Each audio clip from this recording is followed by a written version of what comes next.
Really, this house is charming. It gets such good light. Indeed. I want to start living here as soon as possible. While my in-laws laughed cheerfully, Farrell also nodded in satisfaction. Although we came to preview our new home, I hadn't expected it to be such a luxurious residence. As my in-laws and Farrell went ahead with plans on their own, my anxiety grew. Are we really going to buy this house? Unable to hide my confusion, Linda, our agent, quietly said to me, "Ma, let's talk in another room. There's something about the contract we need to discuss." Surprised by Linda's serious expression, I nodded. Led to a separate room, I was filled with anxiety. I thought she might press me for an immediate contract. However, what she said was completely unexpected. "You should run away immediately." What? Confused by her unexpected words, I asked, "Run away? What do you mean?" "I'm sorry for startling you so suddenly, but I've witnessed something." Linda began with an uneasy tone. The content of her words was shocking. "My name is Pamela Moore. I am 32 years old this year. My husband Farrell is the same age as me, and while we don't have children yet, we are seriously discussing buying our own house soon. I have been longing for the charm of a downtown apartment, but Farrell prefers a detached house with more privacy. This is particularly because of Farrell's parents. My mother-in-law, Hazel, is 65, and my father-in-law, George, is 66, relatively young for elderly people, but both have physical disabilities, so their lifestyle needs adjustments. When Farrell was a high school student, his family experienced a traffic accident during a trip, resulting in light injuries for him but severe ones for his parents. Hazel, his mother-in-law, hurt her back, and George, his father-in-law, sustained an injury that significantly impaired the function of one of his legs. Due to the accident, his parents were forced to quit their jobs, and their lives changed dramatically. After graduating from high school, Farrell worked diligently to support both the care of his parents and their livelihood. This demonstrates how deeply he values his family. We met through a mutual friend when we were 26 years old. My first impression of Farrell was that of a sincere person who valued family above all else. He always prioritized his parents, sometimes to the point of being overprotective. At first, I was a bit concerned that he might be worrying too much, but as I learned about his past, I understood why he acted this way. His kindness and deep love for his family attracted me, and I gradually developed deep feelings for him. Our relationship deepened gradually, based on mutual understanding and support. Eventually, our relationship developed, and we got married. Through this process, Farrell has been seeking a detached house that would allow his parents to live more comfortably.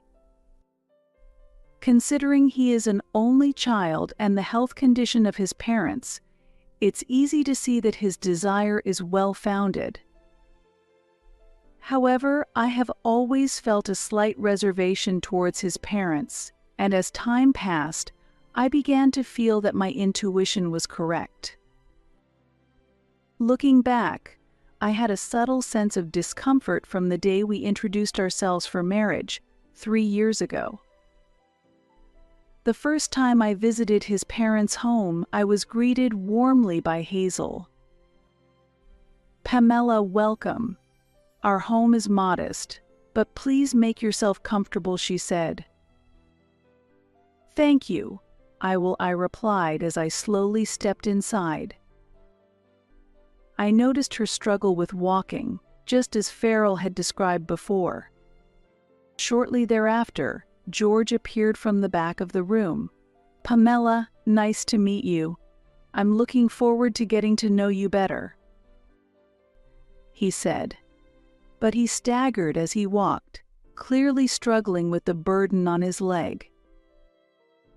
This showed how the traffic accident had long-term effects, making work difficult for him. However, they were managing to make ends meet with the insurance payments they received.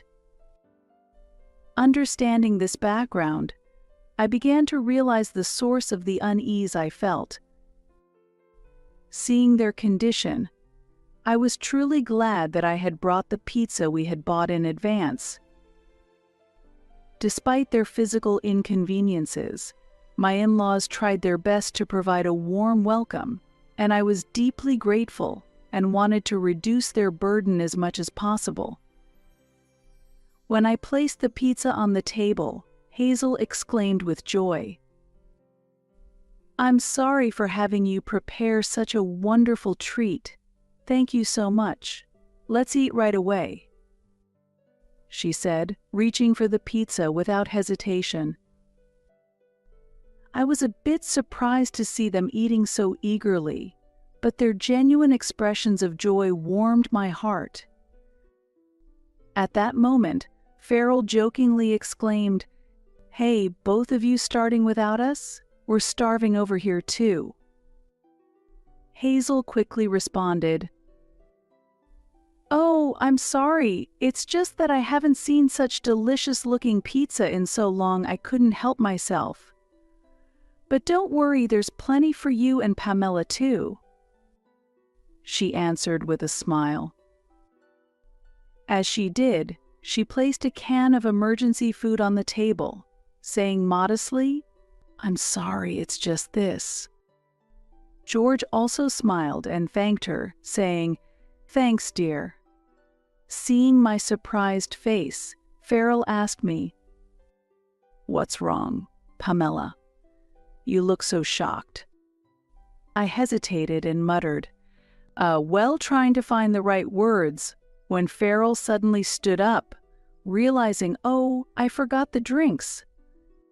"Look, I've brought them," said George, carrying a tray with glasses for everyone, walking with a bit of a stumble but making a determined effort.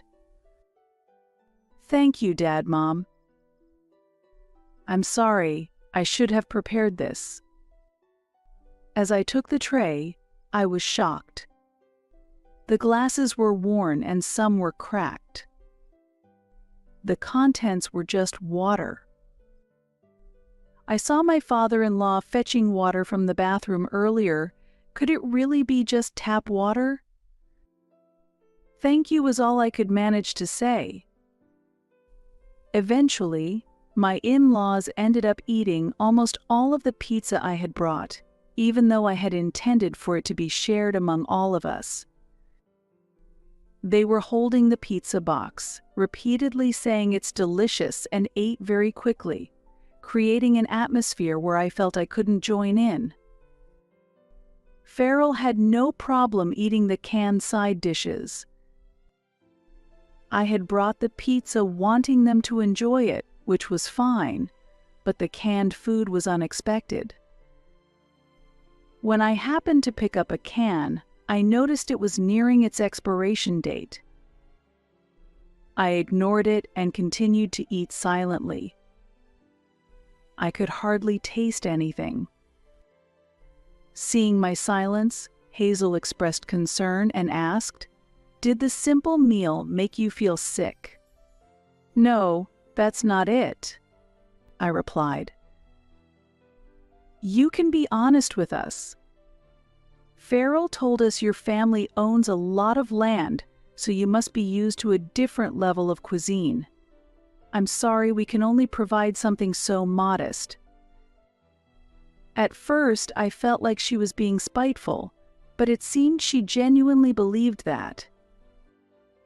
I was even more confused about how to respond.